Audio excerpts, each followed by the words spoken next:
জন্য না আজকে 2 বাটি মাংস হয়েছে। কেন রে, আজকে 2 বাটি মাংস? কি ব্যাপার বলতো?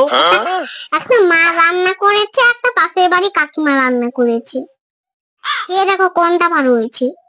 ও, পাশের বাড়ির বৌদি দিয়েছে মানে আমাকে মনে হয় মনে মনে পছন্দ করছে।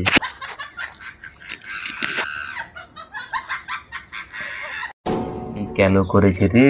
যদি আজকে আমার বউ রান্নাটা আমি খারাপ বলি তাহলে বউ আমার কাছে কেলাবে।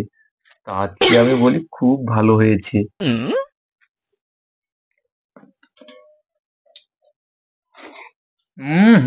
বাবু, আজকে তোর মা কি সুন্দর রান্না করছে বাবা, এরকম আমি জীবনে খাইনি। সত্যি ফাইন রান্না করেছে, তুমি সত্যি ফাইন রান্না করেছো গো। এটা তো পাশের বাড়ি কাকিমা রান্না করেছে। কি কি বললে তুমি? এত কষ্ট করে গরমেতে রান্না করি, আমার রান্না ভালো না? আজকে খেতেই হবে না তোমাকে। আজকে বসে